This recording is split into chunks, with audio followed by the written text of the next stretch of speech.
এবং আমি আজকে বলতে চাই, আমার দলের সিদ্ধান্ত, দল যেটা সিদ্ধান্ত দিবেন সেই সিদ্ধান্তের সাথে আমি 100% একমত। সেটা আমি যদি পছন্দ নাও করি, আমার মতের সাথে নাও মেলে, তো আমি আজকে বলবো, আর কোথাও না হলেও আজকের মতো বলতেছি, ভবিষ্যতে পরে আটঘরিয়ার কোনো মসজিদে জামাতের কোনো ইমাম কোনো মুয়াজ্জিন আযান দিতে পারবে না, জামাতের কোনো ইমাম ইমামতি করতে পারবে না। এটা পরিষ্কার ঘোষণা। যেখানে যাবেন আগামী জুম্মায় প্রতিবাদ করবেন। জামাত ইসলামের কোনো লোক, তারা মিথ্যা কথা বলে, এদের বিরুদ্ধে নামাজ হয় না, এদের বিরুদ্ধে নামাজ হয় না। এবং এরা কত মুনাফেক এবং কত এরা যে বাজার মসজিদের তালা মেরে চলে গেছে, মানে ওরা তো অন্যায়কারী। এবং মসজিদের ইমাম এবং মুয়াজ্জিন দুইজনই তারা তালা মেরে চলে। কালকে জুম্মার নামাজ পড়তে পারেনি মানুষ, মসজিদে পড়তে মাঠে পড়েছে। আপনি চিন্তা করতে পারেন।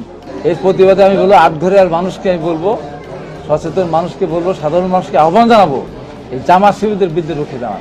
এটা স্বাধীনতা বিরোধী, এরা এরা এরা রক্কাটা গ্রুপ, এরা বাংলাদেশ স্বাধীনতা বিশ্বাস করে না, এরা 52 সালের ভাষা আন্দোলনকে বিশ্বাস করে না, ওরা শহীদ মিনারে যায় না, ওরা জাতির স্মৃতিসৌধে যায় না, এবং ওরা বাংলাদেশের স্বাধীনতা স্বীকার করে না। এটা এমন কোনো ব্যাপার না যেখানে 30 লক্ষ মানুষ শহীদ হয়েছে, মা বোন ইজ্জত দিয়েছে, হ্যাঁ, যেখানে ঘর বাড়ি জ্বালিয়েছে, সেই পাকিস্তানিদের সাথে তারা প্রতিষ্ঠিত দোষর তারা অস্বীকার করতে পারবে না। তারা রাজাকার সৃষ্টি করেছিল, রাজাকার সৃষ্টি করে স্বাধীনতার বিরুদ্ধে তারা অবস্থান গ্রহণ করেছিল। আজ পর্যন্ত তারা স্বাধীনতাকে স্বীকার করে না, তার মুক্তিযুদ্ধকে মুক্তিযুদ্ধ বলে না। তাই আমি দেশবাসীকে জানাবো, এই স্বাধীনতা বিরোধী, এই রাজাকার, এই রক্কাটা, এই সন্ত্রাসী, হত্যাকারী, খুনি এবং ধর্ম নিয়ে যারা মিথ্যাচার করে, এই আমার আটঘরের মাঠে যেটা দেখলাম, কোরআন শরীফ নিজেরা বলে, কত বড় নৃশংস হায়না হলে এবং ধর্মের প্রতি তাদের কোনো অশ্রদ্ধা থাকলে নিজেরা কোরআন পুড়িয়ে, এই কোরআন নিয়ে কালকে মিছিল করে সারা বিশ্বব্যাপী দেখাতে চেয়েছে যে এখানে এই বিএনপি লোকেরা কোরআন পুড়িয়েছে। মনে করেছে আওয়ামী লীগ ফ্যাসিস্ট বিদায় হয়েছে, রাষ্ট্রের ক্ষমতা এসেছে। এত সহজ না।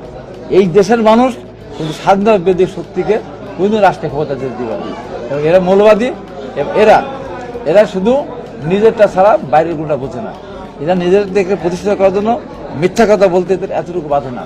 আমাদের লোকেরা কোরআন পড়াতে পারে না, কোরআন পড়ায়নি। আমি এইটুকু বলবো, বিএনপির কোনো নেতা কর্মী যদি তার প্রচণ্ড রাগ হয়ে যায়, তার বাবার সাথে যদি ঝগড়া লাগে, এই বাবাকে ছুরিতে কোপাতে পারে, রাগের বশবর্তী হয়।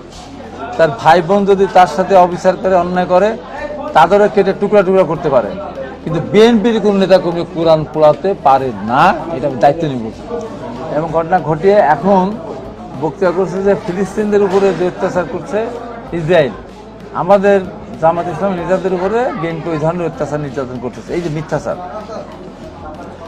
তারা যদি একটা ফুটেজ দেখাতে পারে যে আমাদের কোন লোকের হাতে লাঠি আছে, আমাদের কোন লোকের হাতে ছুরি আছে, যে আমাদের কোন লোক কাউকে আঘাত করতেছে, তাদের সব দায়িত্ব মেনে নেবে। আর এই মিথ্যাচার যারা করতেছে এদের বিচার হতে হবে। আমি প্রশাসনকে বলবো, সঠিক তদন্ত করে, এই যে তার মিথ্যাচার করে সারা পৃথিবীর কাছে যে এই যে মিথ্যাটা তারা প্রকাশ করলো যে বিএনপির লোকেরা কোরআন পড়িয়েছে, এবং জামাত ইসলামের যারা বক্তা, ইসলামিক বক্তা যারা, যেমন একজন আমির হামজার কথা শুনলাম, আমির হামজার কথা সমর্থন করতেছে যে এই যে দেশে কোরআন পুড়িয়েছে, যারা পুড়িয়েছে তাদের বিরুদ্ধে ব্যবস্থা নিতে হবে।